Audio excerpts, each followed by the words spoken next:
Call the May 2nd of the Transportation Mobility Infrastructure Commission, that's a mouthful, meeting to order. First up is the Pledge of Allegiance, led by Commissioner Vu.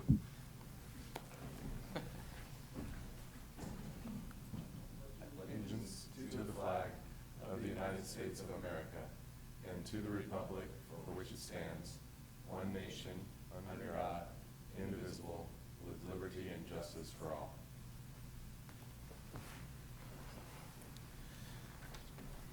Moving on to item 1B on the agenda, Commission Communications. Oh, excuse me, 1A, I'm sorry, I skipped that. Presentation by the public on matters not on the agenda but within the jurisdiction of the Commission. The Commission is prohibited by law from discussing these issues not on the agenda brought to them at this time. Anyone wishing to address the Commission or on any agenda item should fill out a request to speak form and present it to the clerk prior to completion of staff presentation. We have not received any, so we will move on to item 1B of the agenda, Commission Communications. Anything to report by the commissioners or from staff? Hearing none.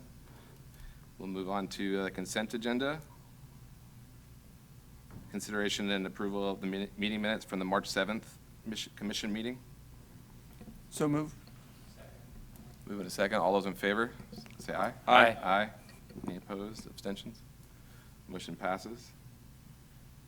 Next up is is this a hearing we're going to listen to, item 3? That's part of the consent agenda, correct? Okay. Next item up is item 4 of the regular agenda, an update on the Pioneer Bluff Reuse Master Plan. Yeah. Oh.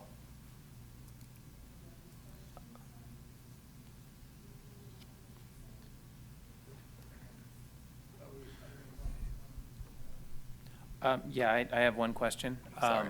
That's okay. Just in regards to the ATP requests, are these requests that were from last year as well that didn't? Okay. All right, good luck. Now we'll move on to item 4. Sorry about that. Update on the Pioneer Bluff Reuse Master Plan. We'll get this straight, I'm sorry. Typically, there'd be a motion to approve. Yeah. Oh, move to approve. Motion. Second. All those in favor? Aye. Aye. Those opposed? Abstentions? Great, motion passes. Okay, now we're on to item 4, finally. Update Yes. on the Pioneer Bluff Reuse Master Plan.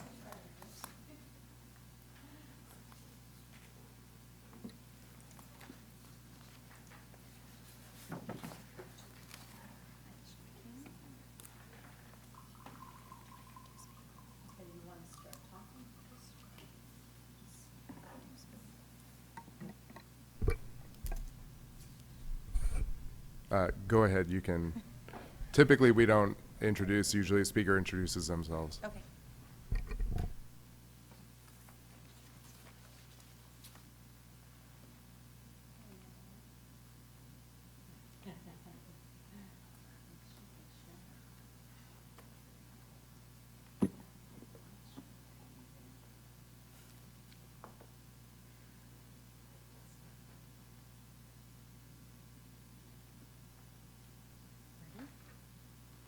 Okay, great. Good evening, Commissioners. My name is Katie Yancey. I'm a Senior Program Manager in the Economic Development and Housing Department for the city. Not talking loud enough. Yeah, we can't hear you at all. Okay. Okay. So either you have to be real close to the mic or go on. Can you hear me now? Okay. Good evening, Commissioners. My name is Katie Yancey. I'm a Senior Program Manager in the Economic Development and Housing Department for the city. Typically, the Economic Development Department, which formerly was redevelopment, is responsible for developing master plans or participates in the development of specific plans for our riverfront communities.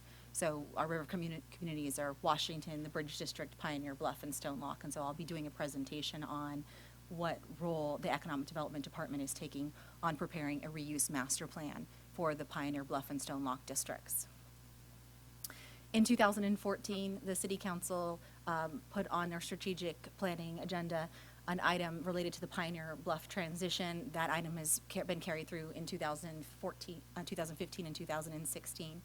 And the goal of that item on the strategic plan has been to prepare a transition plan and prepare a set of guiding principles to guide transitioning Pioneer Bluff, which is a heavy industrial enclave along our waterfront, into urban waterfront mixed use.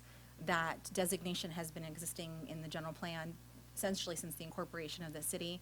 And there has long been a longstanding land use policy in the general plan that had to do with non-conforming uses and slowly beginning the process of deindustrializing through zoning, which essentially means that operators out in Pioneer Bluff couldn't go do new tenant improvements, they couldn't change their business plan, they couldn't expand their business plan. So it was sort of slowly aging out and taking into consideration sort of natural depreciation of these industrial users.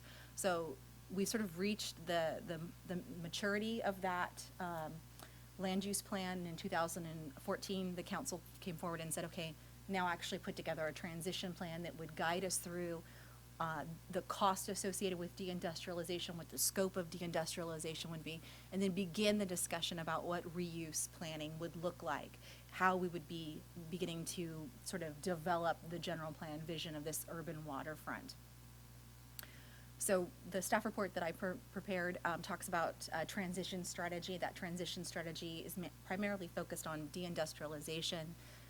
The work that was done in 2014 estimated that aggressive but realistic time frame for deindustrialization was 5 to 7 years, that we would be looking at business relocation, demolition and remediation activities, sort of interim infrastructure that could have our early starters, those projects that were looking to take advantage of this transitioning market and bring a new product online, what they might need, and then sort of reuse planning efforts, which would really be the full blown out analysis of what type of backbone infrastructure would be needed to actually fully realize the general plan. So we recognize that transition is a nonlinear process, that it's going to be incremental, likely be project specific because we'll be working with certain partners in the Pioneer Bluff community, certain either investors or existing businesses that are looking to transition their plans, and we hope to take advantage of those opportunities. We've been working with those property owners. In October, the council authorized the formation of a technical advisory committee with those property owners. They also authorized that this same technical advisory committee be a technical advisory committee or a TAC to the Broadway Bridge project, since the Broadway Bridge is a big component of that backbone infrastructure that I referenced earlier. And so we have sort of formalized this process with the council to begin having early discussions with these property owners about what they may be looking for in order to incentivize reuse. The backbone infrastructure analysis that was done was really where a large portion of the costs were estimated to come for to bring this transition about. So we estimate about $50 billion worth of work needs to be done in order to do deindustrialization and remediation in this interim infrastructure. But a majority of the costs that are associated with transition are putting in the backbone infrastructure, putting in upsizing municipal utilities, extending the Riverwalk Trail that it sort of exists in the Bridge District, and then we have to develop neighborhood parks. If we're going to transition this area into residential mixed use, we have a parks plan that says that we are supposed to be providing neighborhood parks. We would probably provide that consistent with how that's done in the Bridge District, which is a much more urban standard. I don't think you would see baseball stadiums, fields in this area because land is very valuable. But again, there's still a park component that we'd have to develop.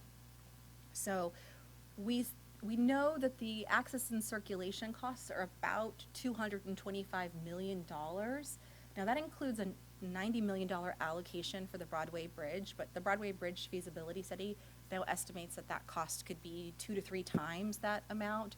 So it's possible that our total costs for backbone infrastructure could achieve about a $500 million mark when we're completely done and when we incorporate the Stone Lock District into Pioneer Bluff, into our reuse master plan. Part of what I wanted to discuss with you this evening as one of the missions that we have is to develop this reuse master plan. It's partially funded by a Strategic Growth Council grant. That Strategic Growth Council grant is really focused on sustainable development and implementing the initiatives that come out of SB 375 and SB 743, which is really focused on land use and transportation planning being done combined together with this idea that dense, compact urban development can achieve GHG emissions reductions, and that we can see the potential for climate change actions occurring through our local land use planning. So we're working on the next phase of our project, which is a visioning exercise. So we have this comprehensive existing conditions assessment, which is designed to, identify like what's the context that we're operating in, what are the existing planning documents that we need to respect, what are the physical constraints that we need to address, topography, the rail, the river, sort of this wide range of those things that would affect reuse planning. And then we have to sort of say, okay, and how are we going to be implementing the general plan? The general plan is just very vague. It says urban waterfront development, and it provides a wide laundry list of activities that are permitted under that zoning, but it doesn't give us a plan forward to sort of say, how would you invest in infrastructure? How would you right-size infrastructure for this development? Where are your key constraints? How might you put together a development phase? And these are the kinds of questions that our partners in the private sector are looking to have answered. So in October, we went to the council. At the same time, we asked to form this technical advisory committee to formalize this path for soliciting this input from our partners. We also asked for direction on how they wanted to treat the major north-south corridor that runs through Pioneer Bluff currently, which was opened up with the Mike McGowan Bridge so now we have different types of traffic. It was traditionally sort of like an industrial traffic, and now we see a lot of residential traffic. We see bicyclists and, people walking and people with strollers and jogging. So we're trying to ask the council, how far do you want us to go in our planning to encapsulate all of these ideals? And they told us that they wanted us to recognize that it's a major north-south connector for automobiles, but to also make sure that it's engineered for TOD. And so I wanted to bring to this commission the idea of what that means to be engineered for TOD and solicit your insight into what your thoughts are on that as we move forward. So the staff report references some of the policy ideals behind what TOD would mean, which is fostering compact development, promoting walkable development, looking at providing infrastructure that encourages modal shift. You had me, you knocked it, there we go. It's okay. Making sure that we have enhanced and connected pedestrian facilities, so if someone decides that they want to take a bus, that they can get there and they can have a safe route to get there. So that's sort of the policy framework, and I think that's very consistent with what we would see out of the typical waterfront districts.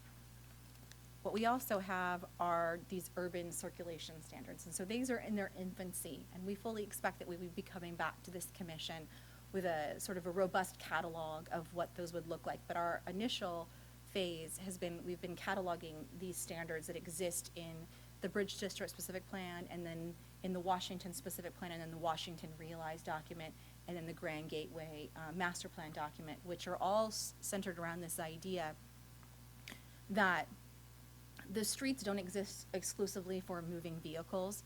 The streets exist for a variety of other users, bicyclists, pedestrians. They have a recreation component. They have a green space component. They're for buses. They're for streetcar.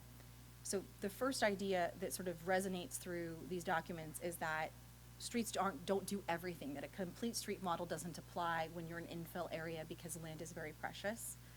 The idea is that some streets will do things better than others, and you make sure that you're funneling the right type of users onto the right type of street. So as we're developing a street grid for Pioneer Bluff and Stone Lock, which will be more than just the north-south connector that exists, it'll be new east-west connections, and it'll be a connection that exists with the Broadway Bridge. We'll be taking these kinds of considerations forward and developing this policy framework for how we can talk about what these trade-offs may look like in an infill area, because you just can't expand roads and build new roads because land is extremely precious. It's can be worth up to $400 per square foot when it's fully developed.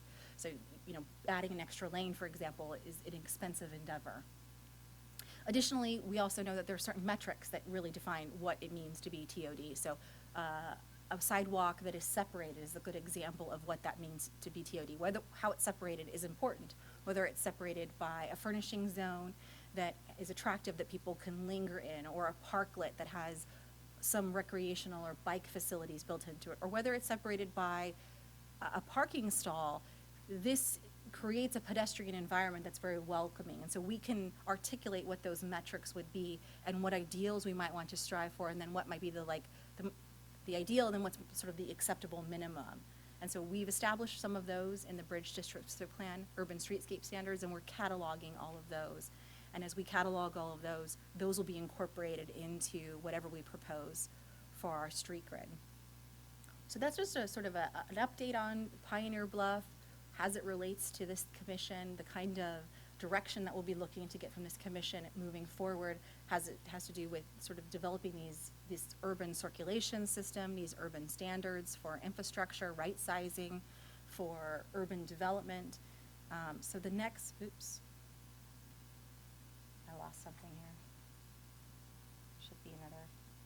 Okay, we have a technical issue. I apologize. There's supposed to be one more slide here, which is basically just supposed to articulate the next steps. So the next steps moving forward would be, we were going to be taking an existing conditions assessment, which would include a catalog of all of the existing urban standards related to circulation and water modeling, for example, utility modeling, to the City Council sometime this summer. After that is approved by the City Council, we'll begin our visioning exercise, which will include a robust public outreach component. We'll be bringing on a design consultant, a planning consultant, to work us through sort of some conceptual scenarios for open space, circulation, land use planning. And then we'll be bringing them back to the commissions to solicit some input, and then bringing those to the Planning Commission and the City Council following that to sort of get direction on how we should be proceeding with developing a master plan sometime mid-2017 for approval in mid-2018. So I'm available if you have any questions. Thank you so much for your time this evening.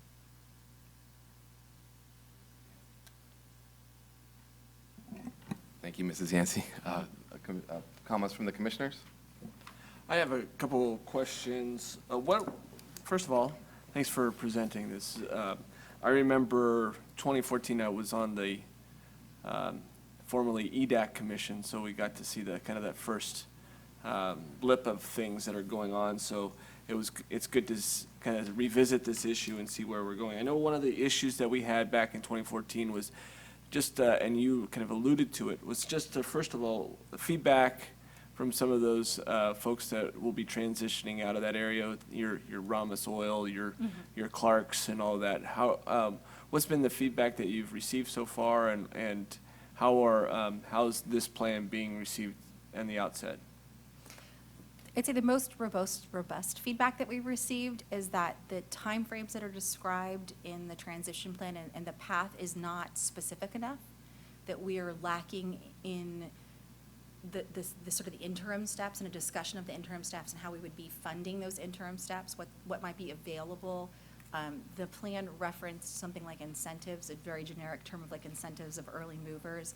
So some of the feedback that we've received is, they're pleased that we're taking the time and the energy to invest in looking into this kind of analysis and provide them a path, but it's still not robust enough for them to do any of their business planning with. Mm-hmm. So that was part of the reason why we decided to form the TAC, is that it gives us a path for presenting sort of new ideas before they go to council, before they even come to a commission such as yours, to sort of say, does this answer your question? Is this providing you with the input that you need to sort of have a very frank discussion with us about like what the timing is or what you might need from the city in order to, to realize our vision. So I'd say that's been our most immediate focus, has been on how to address that initial complaint that we received. Mm-hmm. And I think, we're sort of still at the infancy of addressing that.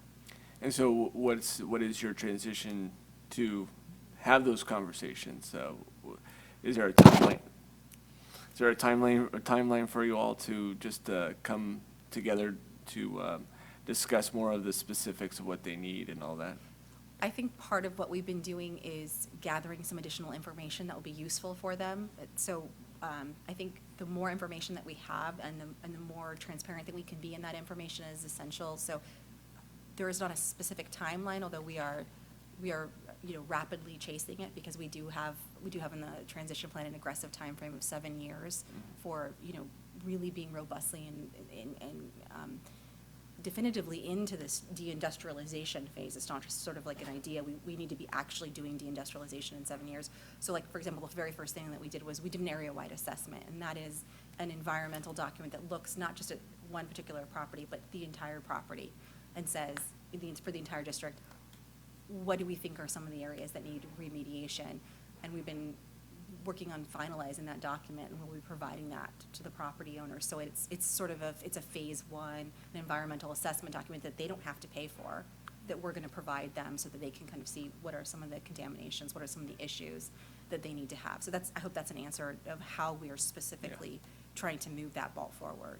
Right. And then the other question I had was, feedback is, part of our infrastructure is also trying to make sure that the city can be fiber ready, and addressing the the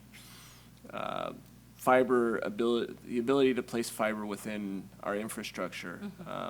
And another thing that we had in my previous commission post in EDAC was to, whenever we're putting new pavement and new roads, that conduit, that's the cheapest time for us to be putting in fiber and conduit for fiber. So I would just recommend that just those thoughts continue to be within the master plan, so that it doesn't get lost along the way and we're left with a road with no fiber conduit.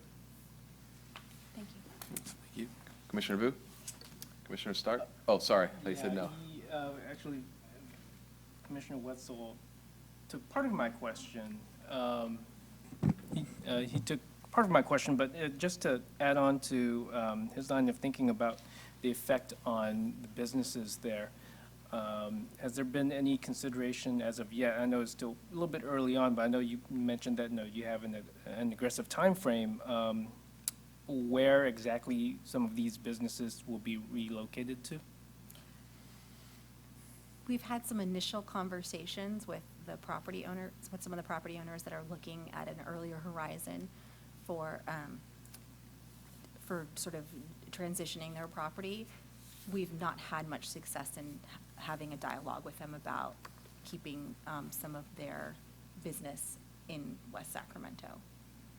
But that's very preliminary. I think part of that is because some of these businesses were already thinking about transitioning because of the existing land use policy that predates this sort of transition plan effort from 2014.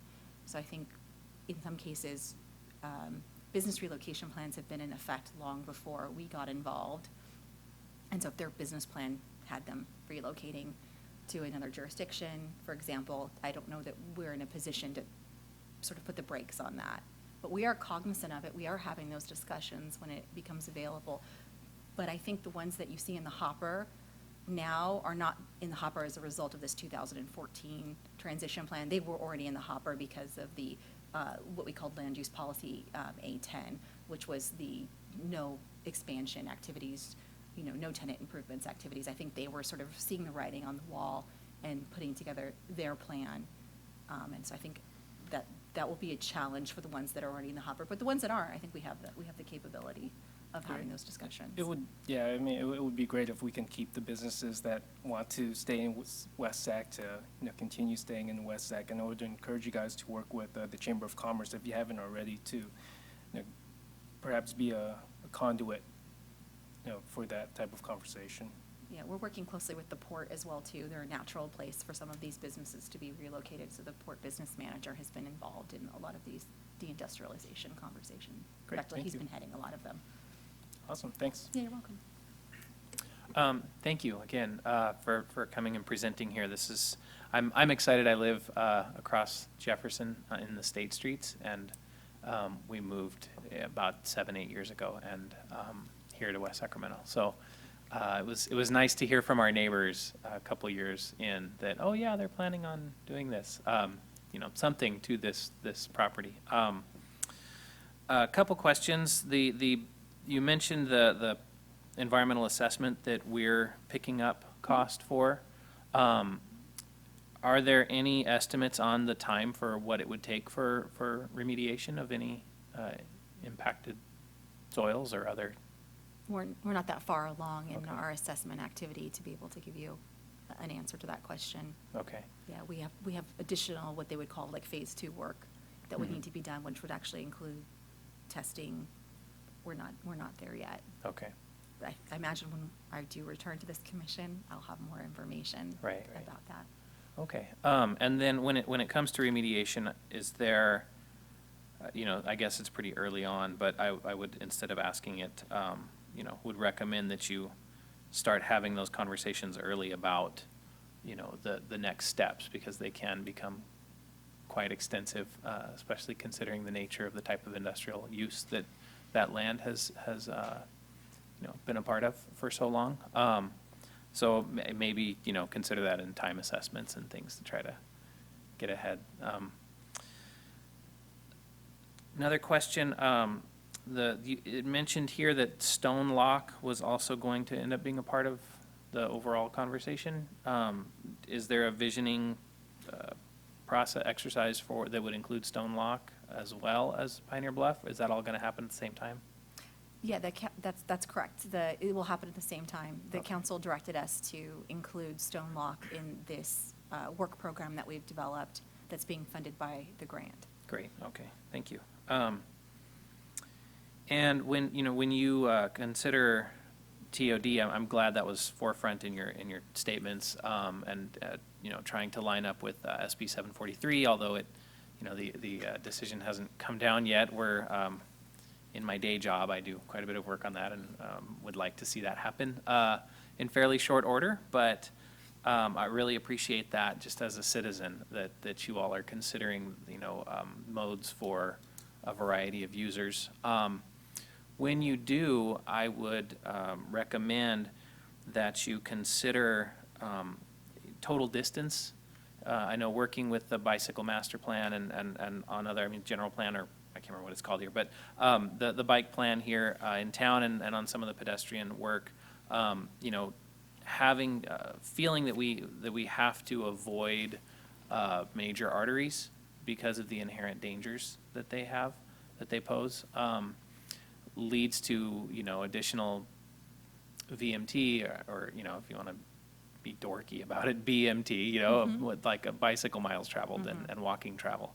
And that could be a real discouraging, have a discouraging effect on commutes and things of that nature. So I would recommend that you consider that, and I appreciate you putting that again at the forefront of your comments. You'd mentioned flood setback. I was just curious, in the document it mentions flood setback. Do we have a sense of how extensive that's going to be? No?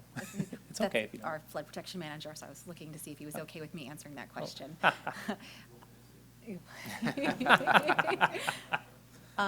The West African and the city's flood protection division are working on updating something called a problem identification report and an alternatives analysis, which basically is designed to assess the scope of the improvements that are needed to the levees and then provide recommendations for how to resolve those deficiencies. There are very few deficiencies in Pioneer Bluff because it is just very it's very high ground, in consideration to the rest of the jurisdiction.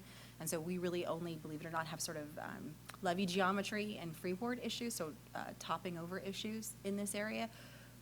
So we haven't really, West Africa hasn't really made it at the forefront of its engineering sort of to determine where the actual flood setback is.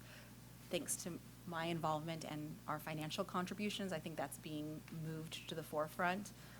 And so we're in the processes of negotiating a contract amendment with Wood Rogers, who is the consultant that's doing that problem identification report and alternative analysis, to have them begin that engineering exercise to establish the setback.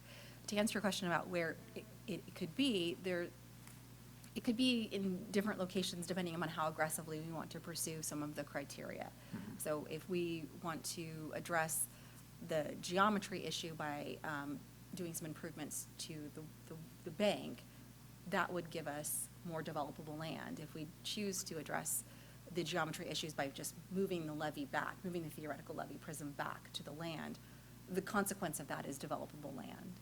And so, as I mentioned earlier, in infill areas where developable land can be very precious and very costly, we're balancing those considerations. And so, yeah, okay, good, I got a head shake.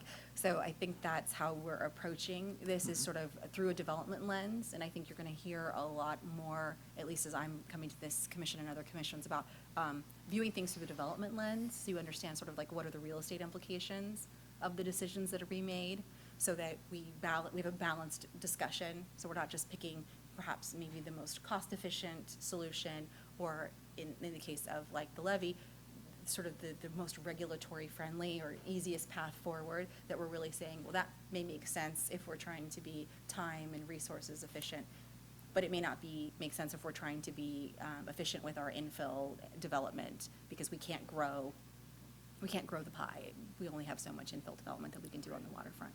Okay. Thank you. I appreciate that. That was very nuanced. One last comment. With regards to development and developable land, and when we're talking about how, precious and finite the resource is, that we keep in mind the impacts that will have on all the citizens of West Sacramento. And so when we're looking at housing, I think West Sacramento has done a pretty good job, especially recently in getting the AHSC grant and other, activities in addressing the housing side of that. But when it comes to jobs and local business development, that also be added into the mix. And I'm thinking of this through the lens of looking at how Southport has developed and how difficult it is for local businesses to be able to afford, the vast numbers of empty business space in the Southport area. So, just to be cognizant of that as we're developing, that we're not pricing out from local businesses, and that we're also at the same time providing the kinds of jobs that could support, folks who could afford to live in a place with more finite, with fewer, with developable land that's more precious to us. So I'm pleased to hear about the concepts of shared community around transit-oriented development and pedestrian-friendly pathways and open space and parks in the concepts you presented here. But I am a little concerned about the tax degradation, tax creating activities that currently occur in those properties. I'm just wondering, given the $325 million price tag we're looking at, how are we encouraging the people that will be developing those properties in the future? How are we encouraging them to participate in this effort, and also how to get them to participate long-term in the development efforts to take place there in the future? I wish I had a good answer for you, because I think we're still developing those kinds of incentives. We're still developing that. We're still developing our stakeholders, frankly. So I think I would say the natural progression to get to an answer to your question, I think, is the path that we're on. Understanding sort of what are our constraints and how we might go about addressing them, and using that information to inform a realistic build-out program, a realistic build-out horizon, not only helps efforts like the Broadway Bridge, but it also helps inform those kinds of questions so that the business community can see where they fit in to the jurisdiction's strategy, and then developing these relationships with our stakeholders so that they can give us the information that we're blind to as the public entity. I think that path gets us to having an answer to your question, and I look forward to coming back when I'm farther along in the process to be able to answer that question for you. I look forward to it as well. I echo some of the concerns. Some of our very successful West Sacramento businesses are likely to, some have already started to relocate, as you mentioned, but it's likely to displace a number of them, and look forward to the plan as it develops. Is there a best model for this type of deindustrialization that we are looking to follow, or a number of models that we're following that along the way, or is there something that we're kind of following the footsteps of, or a good concept to put in place? No, I think we're trying to take as an organic approach as possible and really listen to what our stakeholders are saying and really sort of trying to look and see what the market is saying.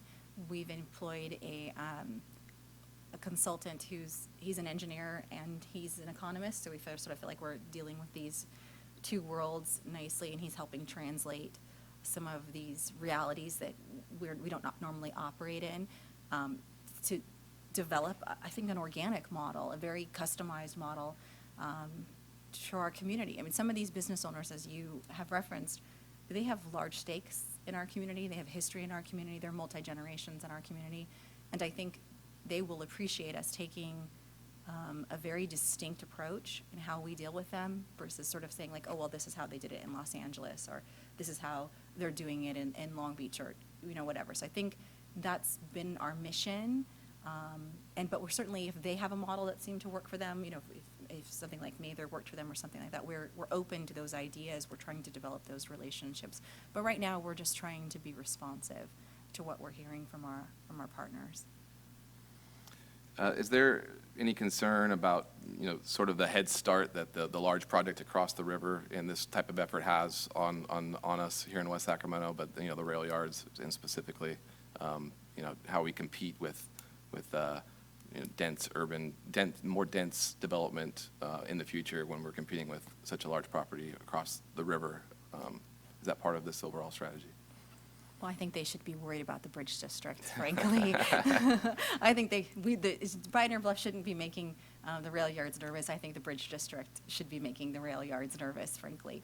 But I think if you look at the success that we've had in the Bridge District, and then most recently the interest that we've had in Washington with the Cap and Trade Award, the AHSC Grant Award, and the interest in the work that's being done by implementing that sustainable community strategy, I think, to answer your question in a slightly different manner, I think the main concern that we have is not with what's happening across the river, but making sure that we're keeping those communities that we've already invested in propped up, that we're making sure that whatever we're developing isn't cannibalizing from our other riverfront communities that our council has spent so much time investing in and so much, you know, of our resources investing in. So I think competition is healthy. I just don't think we want to compete with ourselves. And I think the city of Sacramento has a lot to teach us, as we have a lot to teach them. And Mr. McQuay and I are working on developing our relationship on the Broadway Bridge with the city of Sacramento to make sure that we're learning from each other and taking advantage of sort of that collective knowledge base. Thank you very much. Any other comments? Thank you so much for your presentation. Very appreciate it. Thank you very much for your comments. Before we take an action here.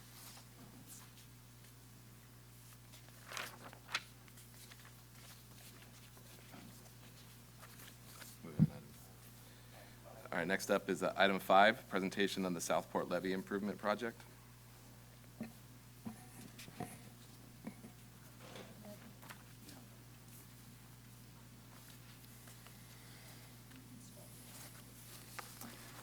Good evening, Commissioners. My name is Greg Faban. I'm the Flood Protection Manager for the City of West Sacramento.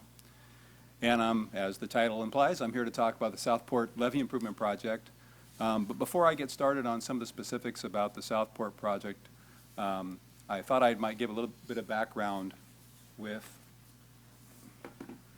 the efforts that the West Sacramento Area Flood Control Agency and the City of West Sacramento have been undertaking for a number of years, really starting with the Hurricane Katrina and some of the lessons learned back in Louisiana that prompted changes in engineering design standards and really caused us to take a relook at our levees and the viability of our levees and to undertake an aggressive program, much more so than we have for the last 50 or 60 years, towards improving our levees and making sure that we provide flood protection to the community.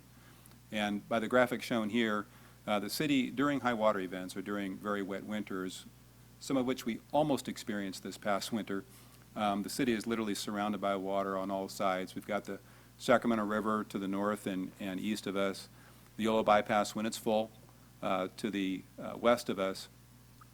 And then very uniquely, we have the Deepwater Ship Channel that comes along the west side and then bisects the city essentially down the middle and provides another means for water to enter the city.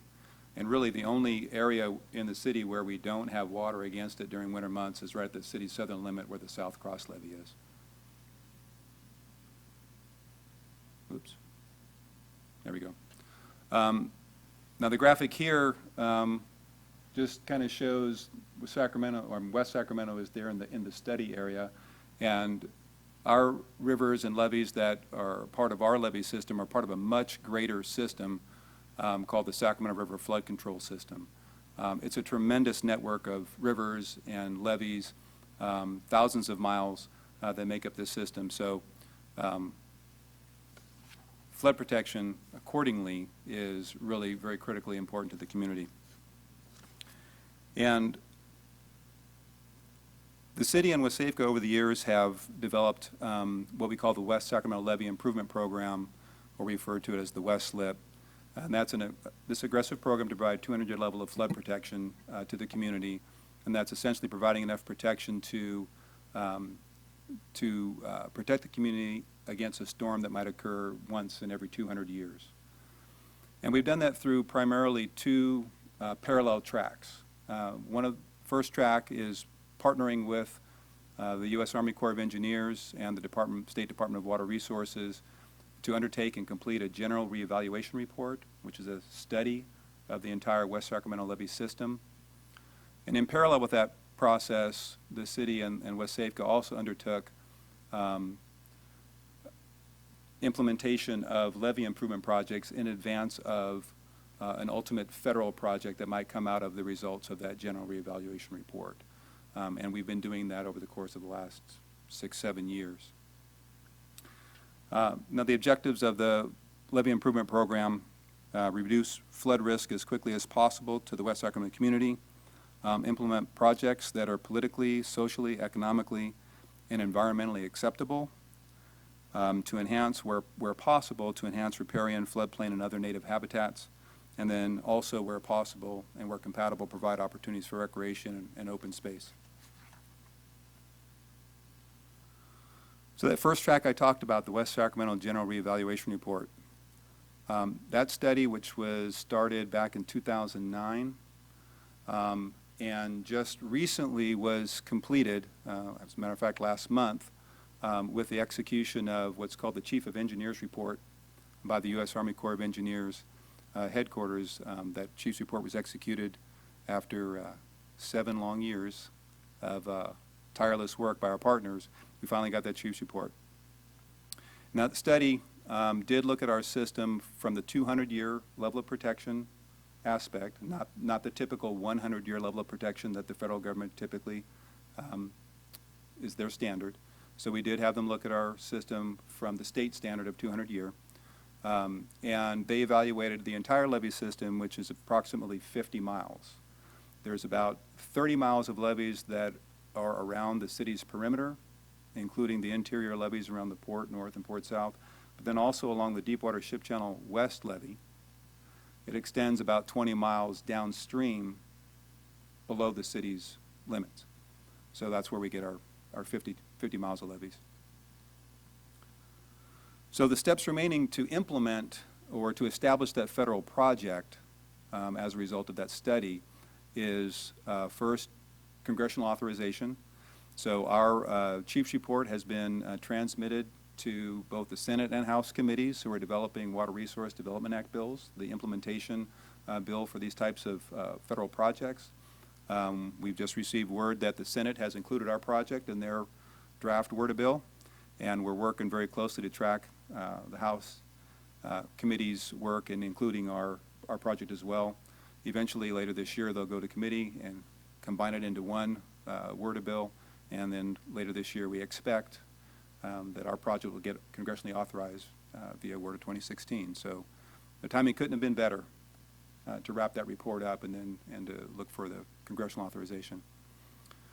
Then the last step, obviously, is federal funding. So we're not quite done until we can get ourselves on a presidential budget and get the project actually funded. I think by way of example, folks have probably heard about the Natomas project. It was authorized congressionally in 2014, and then it got federal authorization for funding this year in 2016, actually for the next couple of years. But So it can take some time between congressional authorization and receipt of funding. So we have some work to do still.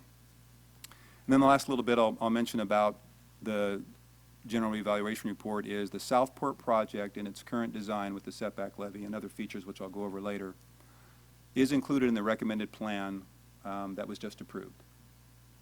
So what that means is, and we also executed a MOU with the Army Corps of Engineers for future credit. And what that means is the dollars that we expend on the Southport project, implementing it ahead of the federal project, will be creditable towards that future federal project. So we keep track of what we spent, and when it comes time for the U.S. Army Corps to implement the federal project, when they say, okay, where's your share? We say, we've got all this credit lined up over here that we're going to apply to this project. And that's kind of the way credit works.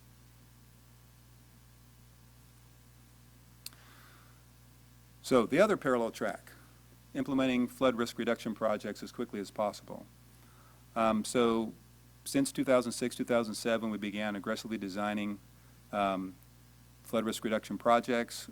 We've completed 3 of them to date. We've completed I Street Bridge project. Hopefully you can see on the graphic. I'm going to steal this mouse and point. So the I Street project was completed in 2008, which was just adjacent to the Riverwalk Park by the I Street Bridge. In 2011, the Rivers project right here, and also in 2011, the CHP Academy, which is the south bank of the Sacramento Bypass levee. That was also completed in 2011. Excuse me. And then the Southport project, which we're getting ready to go to construction, is down here along the Sacramento River West levee. East. It is the Sacramento River West levee on the east side of the city. But that's this reach here represented by the red line. And it is quite visibly the largest project that WSAFCA has undertaken to date. It's much larger than all the other projects combined. And also the Corps had done a couple of slip repair projects back in 2009, 2012 along the Yolo Bypass over here. And then most recently the Corps completed the Sac Bank setback levee project. So if you kind of want to get a view of what a setback levee project is like, just on the other side of the Mike McGowan Bridge, right here where the Sacramento River goes in towards the Stone Lock facility, they completed that project in 2015. So our Southport project will pick up where that project left off and then make improvements all the way down to the southern city limit.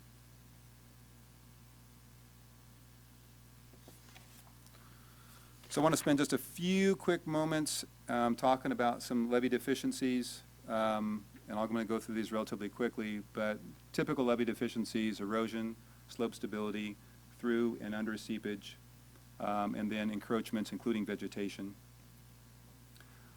So there's going to be some graphics I'm going to go through here pretty quickly that show unstable slopes. Typically this is represented here as unstable slope. We've got some graphical representation of what erosion might look like on the lower toe of the water side of the levee. Both of these can undermine the performance of the levee and can lead to failures. Some of the design features to mitigate against that would be slope flattening. Typically on the land side, you get a 3-to-1 land side slope, and on the water side, typically a 2-to-1 slope. And this sort of can illustrate in the Pioneer Bluff area when you talk about what does the levee actually look like underneath that. Here we're sort of defining where the levee is set back from where the actual levee prism or levee exists now. So depending on how you design your levee, it can be either very close to the existing slope water side, or you can shift that whole prism back landward to get your desired slopes. That's some of the choices you can make when doing slope flattening.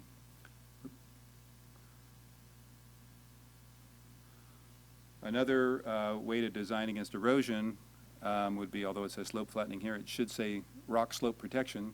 So you can see in the water side slope of the levee, you can place rock and other material there to mitigate for potential erosion.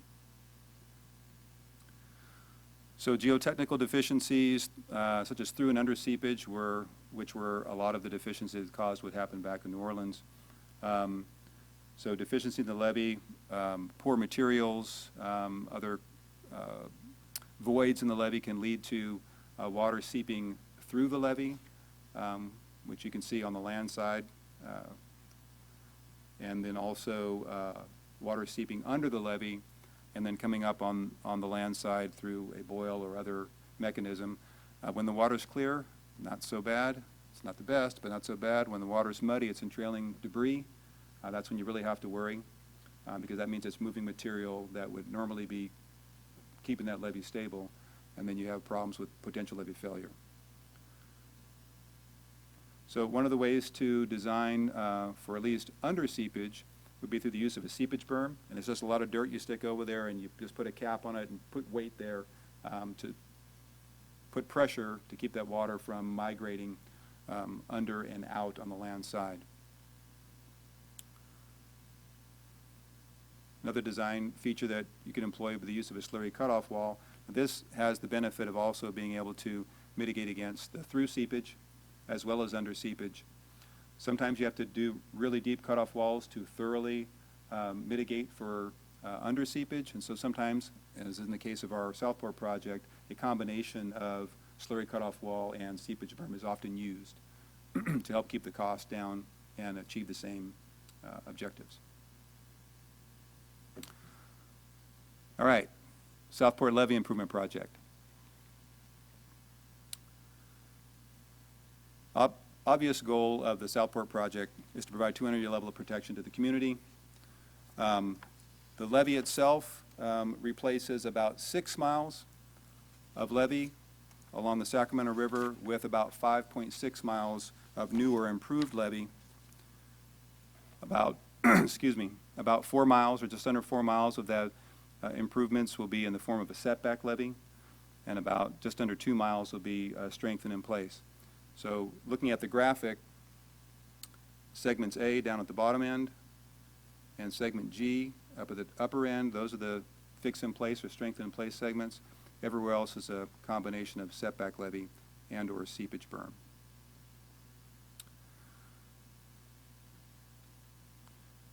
The setback levee sort of define what we call offset areas. The setback levee runs up against Bees Lakes right in this area here, and then departs again from the original levee in the southern end. So it creates these two, what we call offset areas, one north of Bees Lake and one south of Bees Lake. Eventually, at the end of the project, we will degrade the current levee, or at that time will be called the remnant levee, to create one inlet in the north area that will connect the river to the north offset area. And we'll do 2 degrades in the southern offset area along the remnant levee to create that connectivity to the river.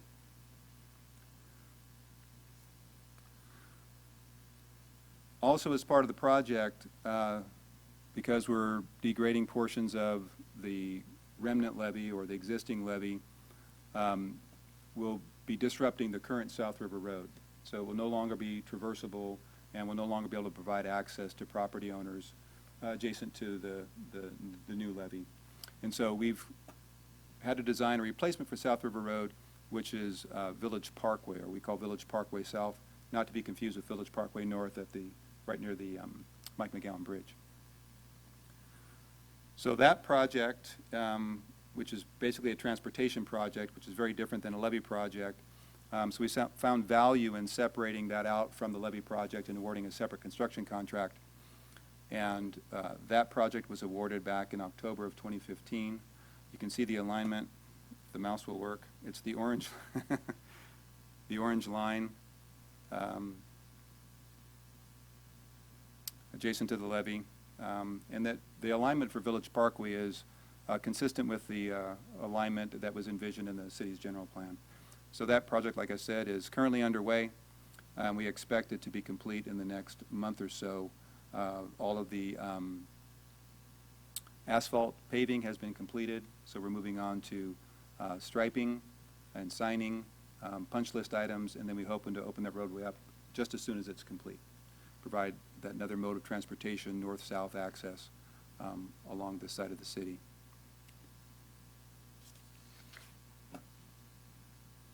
These roads here are access roads to property owners, these little legs that come off of Village Parkway that provides the access to the property owners that otherwise had received access to their properties from South River Road that's currently on top of the levee. The other thing that Village Parkway does is it provides an alignment for utility replacement for the utilities that are being affected by the project, and that also for property owners that are being affected by the project. So phase 2, the levee improvements. Like I said, it's a combination of improvements from fix-in-place, setback levee, seepage berms, slurry cutoff walls to mitigate for all those different deficiencies that I spoke about earlier. And because of the soils content, the geology that exists out here, we broke them up into these segments. It just seemed logical to do that for the type of fixes that needed to take place. So and I'll just go through them real quickly. In segment A, we've got strengthened in place, slurry cutoff wall, and then some rock slope protection on the water side. In segment B, we've divided it into B1, which is this little green segment here, and B2. B1, it goes from fix in place to setback levee. Both have seepage berms, and just the setback levee area has seepage berm. All of it has slurry cutoff wall. Segment C has seepage berm, slurry cutoff wall. D, deeper cutoff wall, no seepage berm. F and G, slurry wall, seepage berm. And then segment G, strengthened in place and some rock slope protection. Oh, and slurry cutoff wall. So there is a slurry cutoff wall in every segment of the levee improvements planned. And then, as I mentioned before, the last part of construction of the levee features will be these degradation of the current levee to create the connectivity to the river and restore some, or create some additional floodplain and restore habitat that was otherwise affected by the project. But it also creates additional habitat that can be used for future West Sacramento projects, specifically the future federal project when that's implemented. The project, because of the setback levee and these areas that we create, the project is almost entirely self-mitigating on-site for those habitat impacts. There are a few habitat impacts that we'll have to mitigate for off-site, and also for the loss of ag land we'll have to mitigate for off-site. But most of the habitat is completely mitigated for, and in fact, we create a tremendous amount of additional habitat and habitat value that currently doesn't exist along this corridor.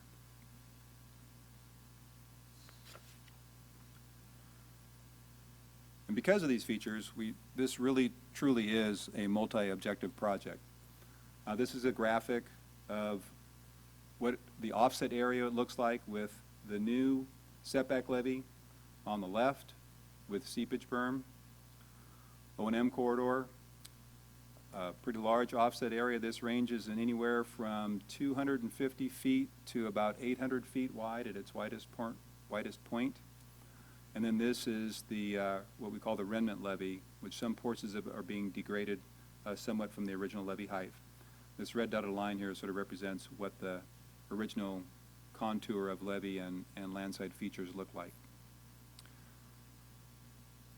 So because this is now a remnant levee, we get to install all kinds of vegetation on the remnant levee. As a matter of fact, on the water side, shaded riverine habitat's kind of hard to come by along the river. The Corps does not like folks planting trees in their levees, but because this will no longer be a federal levee on the water side, the remnant levee, we do get to plant that area as well as all through the offset area.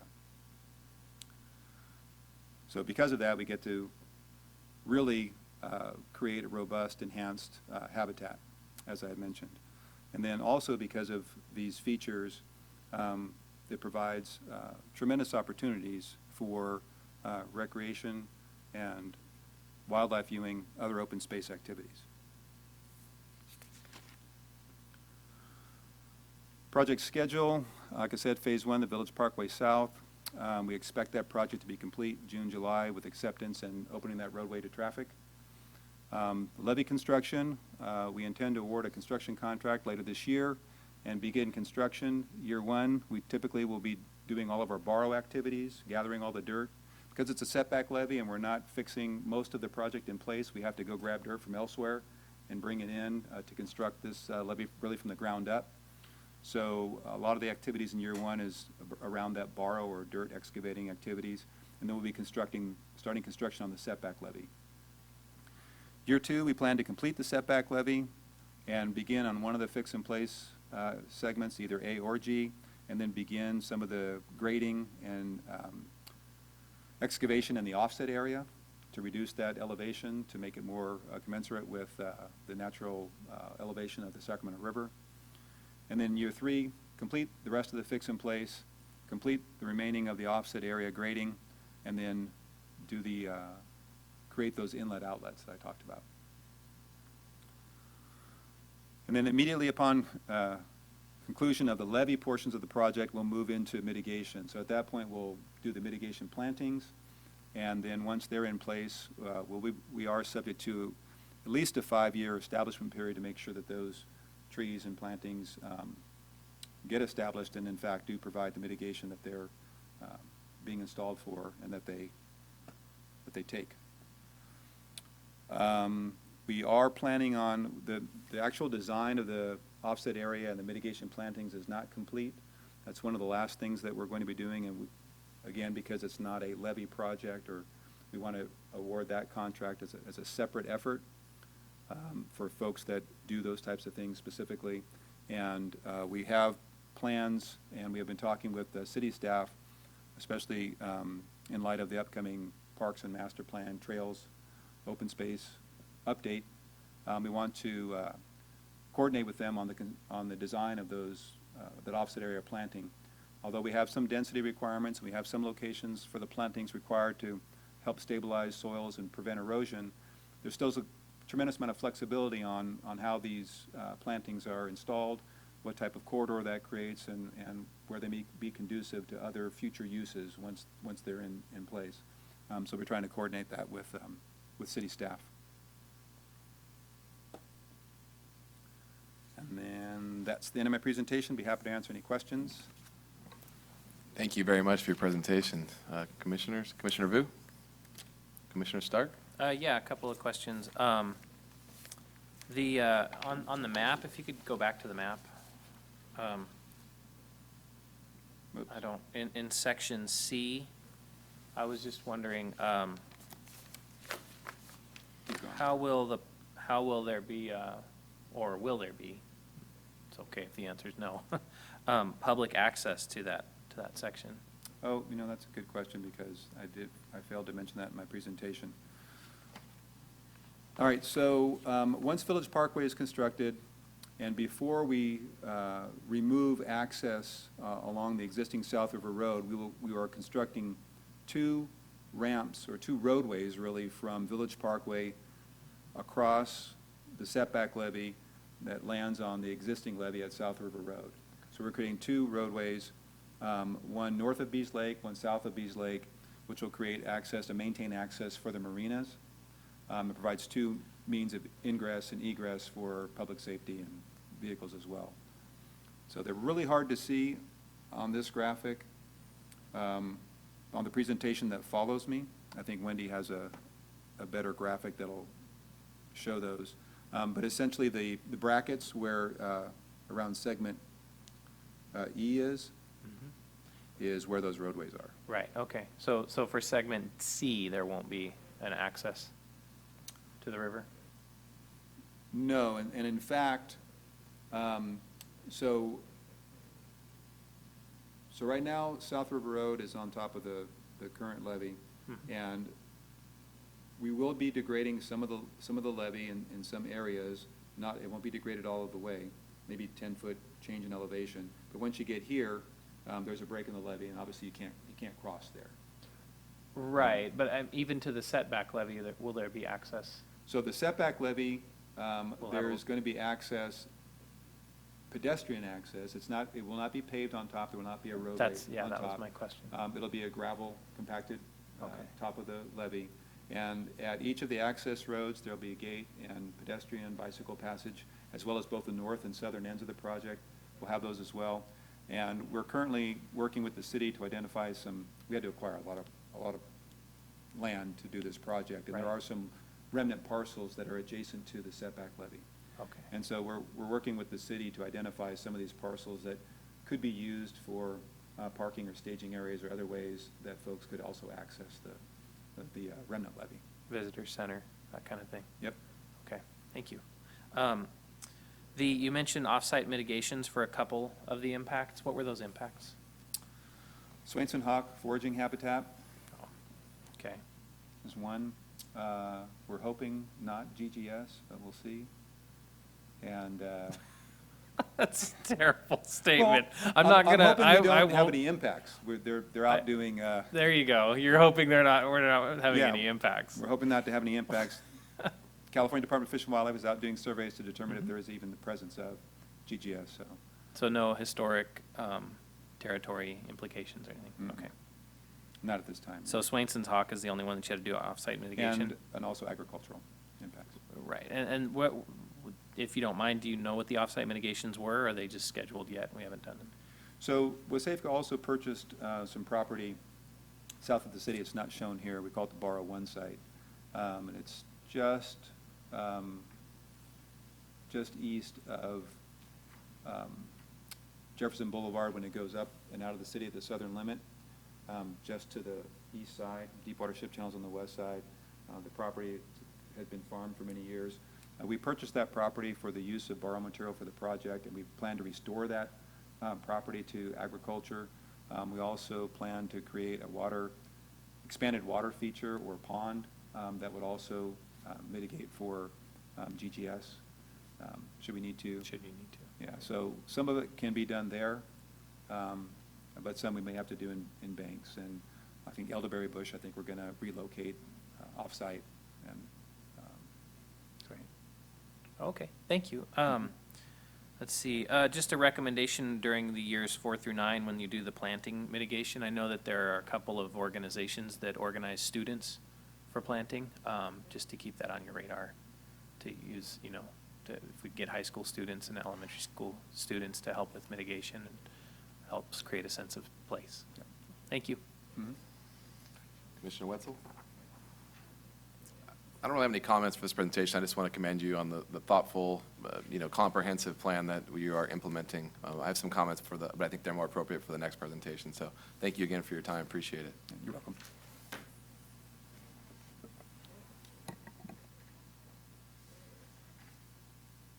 Next up, item 6 on the agenda.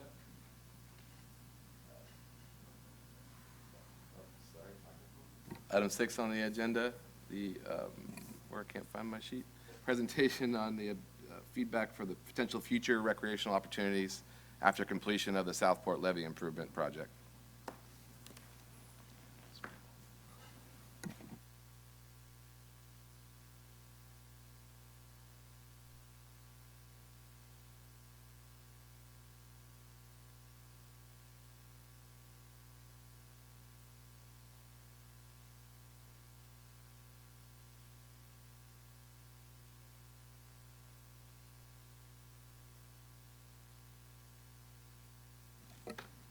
Is that better? As a follow-up to the project status that Greg just gave to you, I want to delve into the potential recreational opportunities that will be created by the improvement of the Southport Levee project. So this slide here gives you an overview of those offset areas that will be created by the project. The bold red line represents a setback levee and the seepage berm. The bright green lines are the 2 new paved levee and maintenance road, levee and emergency access roads to South River Road. That green section of South River Road will remain to provide levee access and public access to the two marinas. Surrounded by those roadways is Bees Lakes in the pink. And just to the north of the northern access road in blue is a future community sports park. So as noted here, the total offset area created is about 125 acres. About a third of that is north of Bees Lakes, and about 2/3 of that is south of Bees Lakes.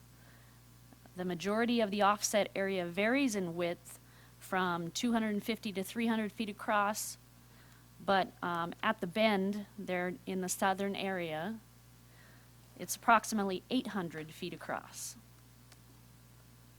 So let's zoom in just a little bit more. This is a more detailed look at the area north of Bees Lakes. Do you have that?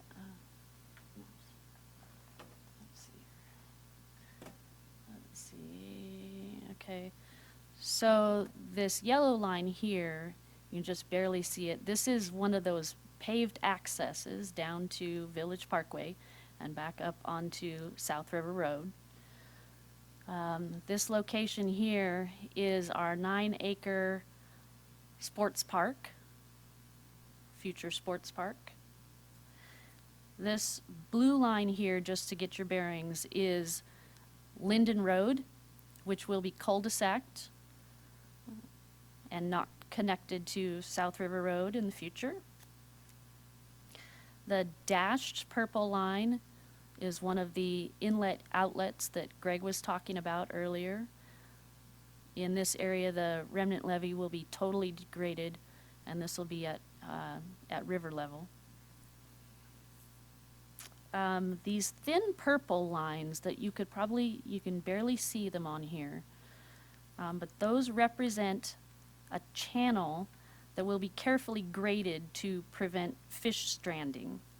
There won't be any areas where water can pond, and it will be a constant gradient from the river all the way up to here to allow water to come in and flow right back out as the river level rises and falls. Oop, wrong way. One more. There we go. Okay, so this is a detailed look at the southern area, south of Bees Lakes. You'll notice that it's significantly larger than the northern area. Again, this little yellow line is the paved access from South River Road down to Village Parkway. The two dashed purple lines are the two inlet outlets that Greg talked about. And again, the thin purple line is that channel that's created to prevent fish stranding. It's a constant gradient all the way, this one goes all the way up to here and all the way back out. I noted that the offset area is typically 250 to 300 feet wide. That's generally in locations like this and like here. But again, at the bend here, we're talking about 800 feet across.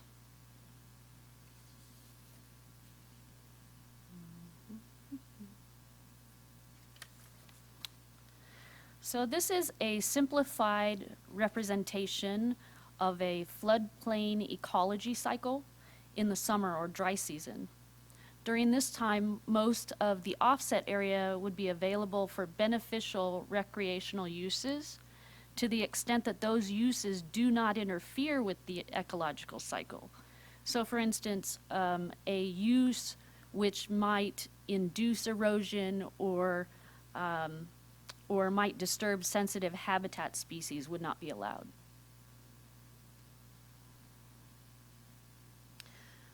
So this is an artist rendering showing floodplain ecological cycle during time of flooding. The main point here is that typical improvements within the area of potential flooding must be able to withstand that flooding. So we would think about the Discovery Park type situation. This is the cross-section of the actual project at one of the inlet outlets. So, as Greg pointed out, this red dashed line is the approximate level of existing levee and existing topography. This set over here is the new setback levee, and this is where the remnant levee will be totally degraded to provide that inlet outlet.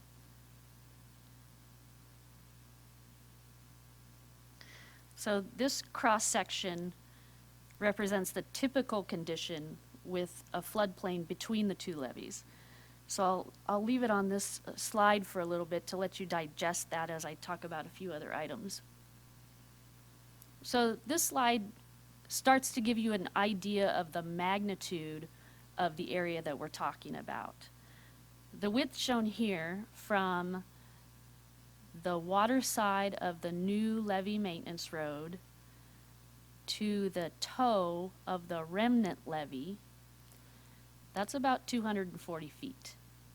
That 240 feet does not include this remnant levee, which we can now plant on, nor does it include any of the setback levee, the seepage berm, or this maintenance road.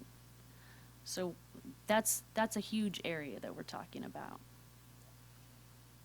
The new setback levee will be approximately 28 to 29 feet high from this point at the bottom of the floodplain, and about 22 feet above Village Parkway. So before we talk about potential recreational uses, let's talk about constraints for just a moment. The design objectives and the mitigation requirements for the project will drive the placement of trees and other landscaping in various areas to achieve those objectives and requirements. The final list of uses that are allowed within the floodplain area, again, must not interfere with those mitigations. So we go back to the example of we can't induce erosion, we can't increase erosion, we can't disturb habitat areas that were required because of mitigation. Secondly, we should remember that all uses should be aligned with the upcoming regional trails objective initiative, the city bike ped master plan, and also the parks master plan update. And so we need to keep those restrictions in the back of our mind, but I don't want that to cloud our creativity of what actually could be possible in this expansive area. So let's look at some recent examples of how flood protection projects and recreation features can coexist. So these pictures show some nice trail features which overlay the Rivers Levee project in 2011. That was one of the projects that Greg talked about, that's a recent Wasafka project. This area shown here is just north of Bright Park and north of Riverbank Road.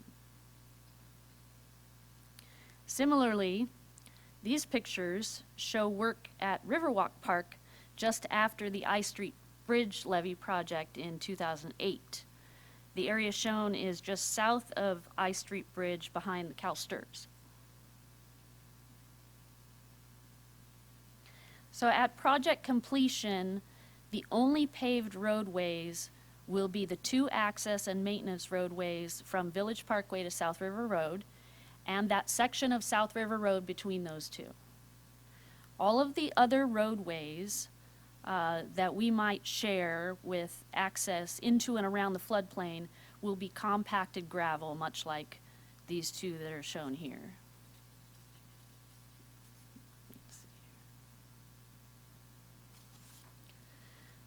As noted in the staff report, walking and jogging opportunities will be the easiest to accommodate. even on a larger scale. But for organized events, parking and access areas will definitely be the key. The planned community sports park could be used as a start-finish area, a staging area. The current park concept includes 160 parking spaces, a large pavilion structure, in addition to 3 Little League fields. But that concept could change slightly as we move forward. Wasafka also will have several other remnant parcels that Greg mentioned at the close of this project that might also be used for parking. There's a few parcels along the east side of Village Parkway, end of Linden Road. There's a few other opportunities for that. Trail bikes will be well accommodated with the gravel levee roads. In order to accommodate road bikes, however, and other transportation modes, we could consider paving at least some of the maintenance roadways. But that would have to be done with environmental review and approval by the Flood Protection Board and the Army Corps.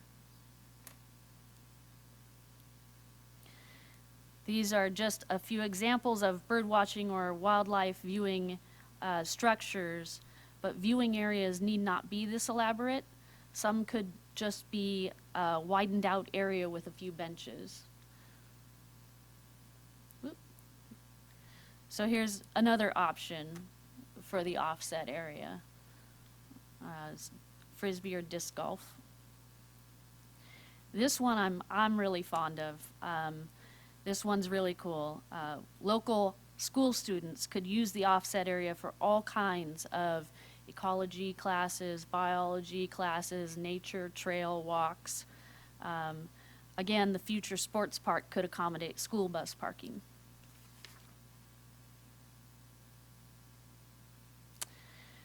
So one issue that the Parks and PD constantly battle is the misuse of our recreational areas. And misuse, when I say that, it could be in the form of littering, vandalism, graffiti, or even the use of motorized dirt bikes where trails are not intended for that particular use. People often think that enforcement is the only way to discourage criminal activity and illegal behavior. However, one of our first lines of defense to combat this should be a SEPTED-friendly design for the area. Now, I know that might sound strange, but crime prevention through environmental design, or SEPTED, is the concept that undesirable behaviors can be encouraged or discouraged through the form and design of the built environment and its physical condition. It's paying attention to the sight lines and lighting, not creating hiding places by placement of walls or fences or landscaping. It's notifying users of where they can and can't go, what they should and shouldn't do, and the consequences of noncompliance. It's making sure that everything is maintained well, that trash is regularly picked up, graffiti is removed as soon as possible, and broken or malfunctioning items are repaired or replaced immediately. SEPTED works for several key reasons. Would-be criminals and illegitimate users just don't want to be seen. That's the whole point about keeping the sight lines open and not creating the hiding places. People have said that they're more comfortable, legitimate users are more comfortable using places that are well maintained and orderly. They just feel more comfortable. And the more legitimate users that you have around, the less illegitimate users that you have.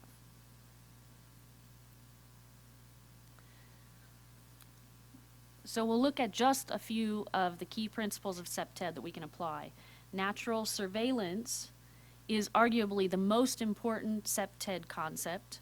Think of it as a passive security feature to maximize that visibility and minimize the potential hiding places. territoriality and access management work together to define spaces and use informational and directional signage to convey rules and consequences through the placement of signs, fences, landscaping, gates, that kind of thing. And these are just a few examples of potential signage that we can do that both inform and direct what can happen on our trails and in our recreational spaces. So that concludes my presentation, and at this point, I'd be happy to answer any questions about it. And then staff would love to hear any comments or suggestions that you might have for recreational uses in the setback area. Thank you very much. Comments from the Commissioner? Commissioner Wetzel? Sure. The one I took some of the agenda to a few folks of mine in the community, and one of the questions they had, just in general, is just boat launching areas. I know that we have one in Broderick. There's one unofficial one, a private one near at Stan's Marina, which is at Dave's Pumpkin Patch near there, and then there's one at the port, but that's very, you have to have a membership into one of the clubs and all of that. And so they were wondering if there was any potential for any other boat ramps, because the Broderick one is sometimes unsafe. And so that was one of the questions they had, was is there any opportunities for just another boat launch area where there's a private park or something that would be a little bit safer than the public one at Broderick? Do you know of any, Greg? I don't know of any planned additional boat launch areas. No, certainly not as part of the flood Right. protection features. And so what I would say is the way the project's being designed for the grading the contours that are being built into the offset area and the level to which the remnant levee is degraded, which is about an elevation of 10. And so the offset area is not planned to be inundated every year, but it is planned based on just traditional winter levels or winter weather to be inundated about once every 2 years on average. So the way it's being designed, launching boats from, let's say, within the offset area wouldn't be very practical, wouldn't be very reliable. But that's not to say that some features couldn't be designed in the future, but they would be subject to Army Corps of Engineers and Central Valley Flood Protection Board. If we're going to touch any of the flood control features, it's quite a process. Right. All right. Yeah, it seemed like there's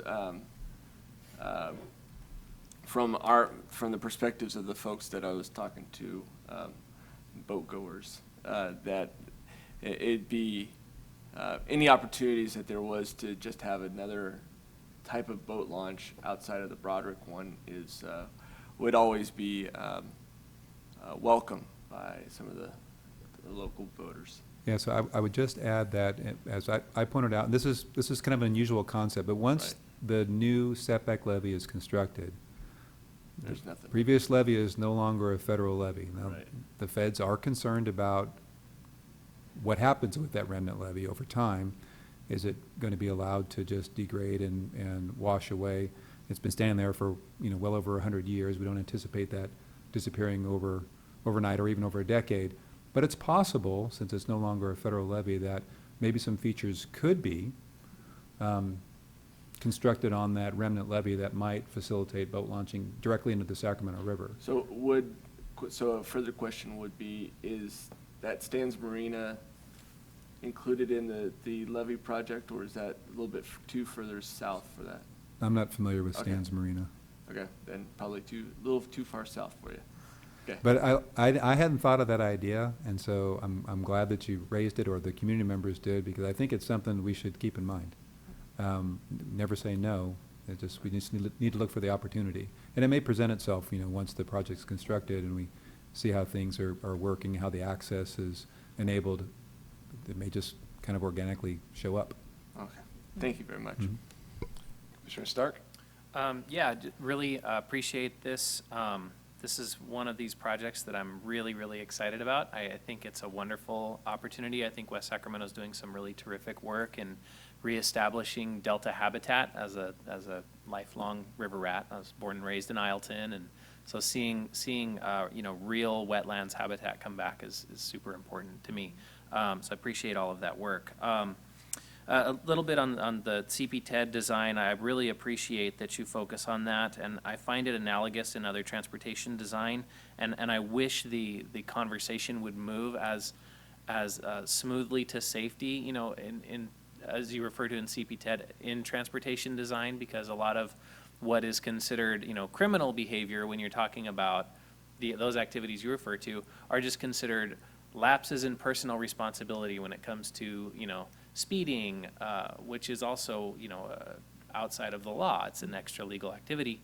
But CP-TED says, okay, you can discourage that activity through design. The same thing I think happens in transportation design, that we can discourage those kinds of behaviors through proper design. So I really appreciated that. I would say that the line of sight issue may be a little more difficult, especially if we're establishing real habitat. There's going to be places for certain species that don't want to be seen or infrequently seen. Relying on things like established visitor centers and fencing that may not be the entire length, but, covers certain access points. It can be, I think, much more easily done and still maintain, the proper ecology to develop the riparian habitat and the wetlands habitat, next to each other. A couple of activities, I love archery, and I think archery is something that can be promoted here. I won't get on a soapbox on it, but that's something I can talk maybe offline with about. Sure. As well as other kinds of outdoor activities that encourage. I love the student involvement portion of it, and would think maybe it could even be taken a step further, and that the city develop a visitor center with a series of activities around it that engage the students and the student body. Thank you. Commissioner Vu? I just want to say, this is, as you know, this is like a once-in-a-lifetime type of project, so really encouraged to hear the types of uses that we're looking to encourage. I particularly want to mention that we shouldn't turn away from the legacy of the West Sacramento Riverbank as a fishing location for a lot of people. I think no matter what we do, you're going to get a lot of fishermen traveling up and down the banks in the area. So finding a smart way to accommodate both parking and transportation for all types of river activities, but pay particular attention to fishermen that frequent all up and down the banks and have done so for hundreds of years, or fishermen and people, I should say. Anglers. Anglers. So I applaud the effort, and really excited to see this come to fruition. We do have a public comment, so I wanted to take a minute and allow Mr. Wall to come up and make a comment as well.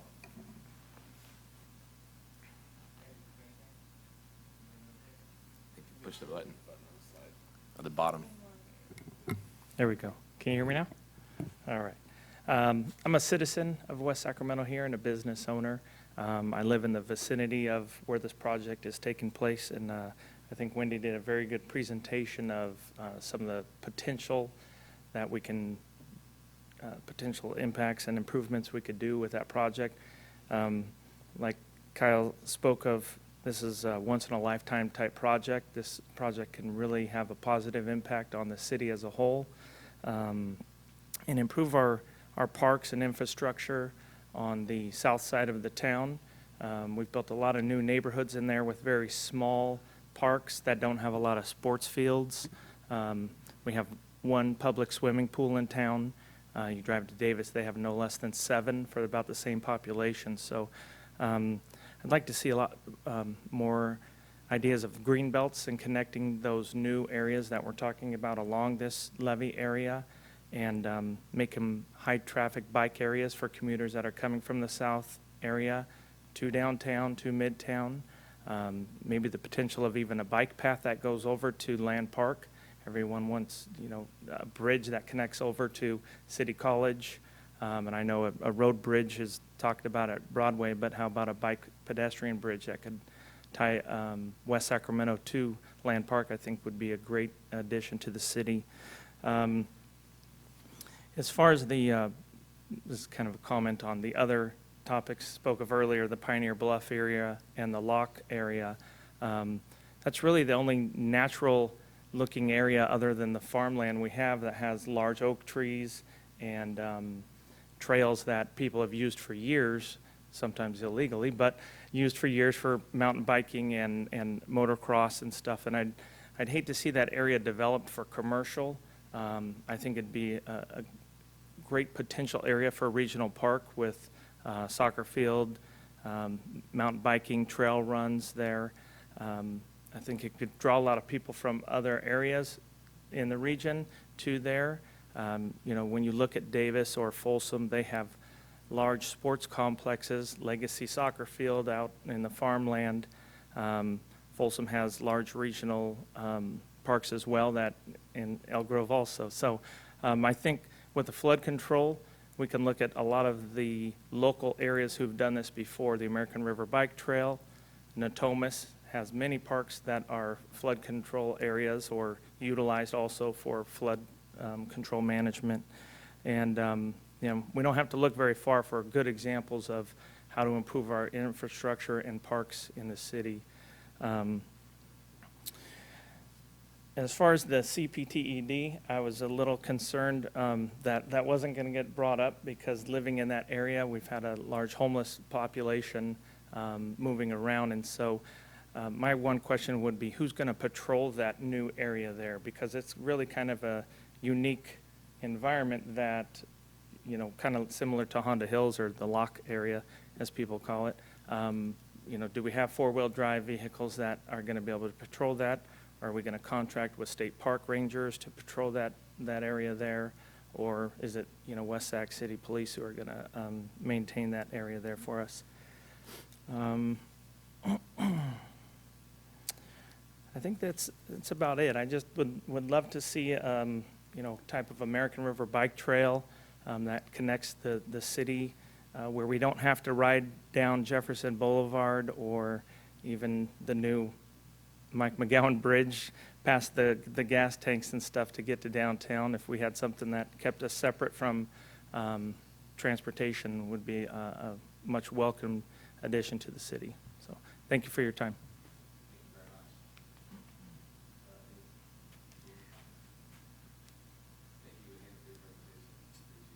You're welcome. Now moving on to the last item on the agenda, general administration functions, part 8, the TMI Commission calendar. The next meeting is Monday, July 11th. Okay, thank you very much. Reports from city staff. Any further reports? Yes, I've got a few reports. The last meeting was from March 7th, and I think there were a number of items that were brought up at that meeting that I need to address. One was Commissioner Wetzel, you requested information on the mayor's state of the city. That is actually going to be on Thursday, May 12th, starting at 5:30 p.m. There's going to be a cocktail hour, and then 7 p.m. is going to be starting of dinner and the actual speech itself. And for those who have been to the State of the City, it not only talks about the latest accomplishments in the city, but also honors some members of the community as well. So that's actually going to be held at the West Sacramento Galleria that's downstairs from where we're at here at West Sacramento City Hall. There was another item that Commissioner Zhu had requested, and that was to look into adding a traffic signal on Stonegate Boulevard at Stonegate Elementary. We went ahead and took a look at that intersection. She didn't mention it, but I believe it was La Jolla Street.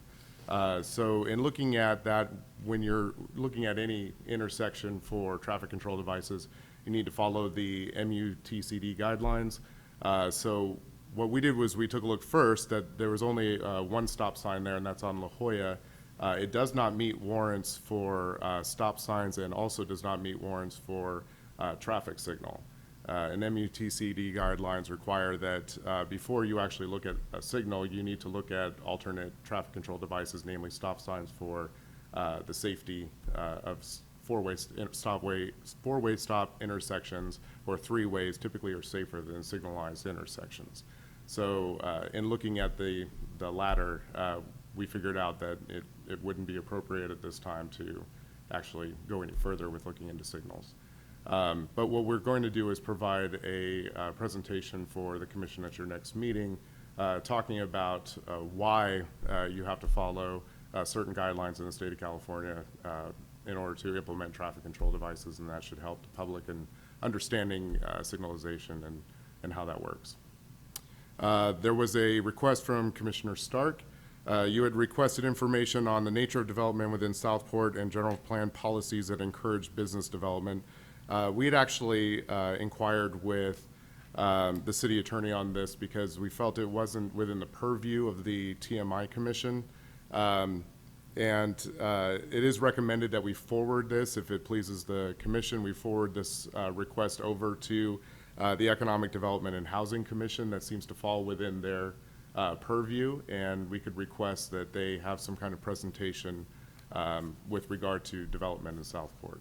Or you could, the commission could choose to rephrase this in a way that's tied more toward transportation infrastructure or development in Southport related to transportation. I could do that, but I won't. I think it's great to take it to EHD. I think that's a good idea. We'll go ahead and forward that then to Economic Development and Housing and request that they look into it. Is there anyone there who I should reach out to? Actually, Katie Yancey, who was here, she's in our Economic Development Department, and she could definitely provide some guidance in that direction. So I could actually just contact her directly, or you can just contact staff. Great, thank you. No problem. Finally, there is one other item, and that's, this was not brought up by the commission, but I figure it's probably important to talk about.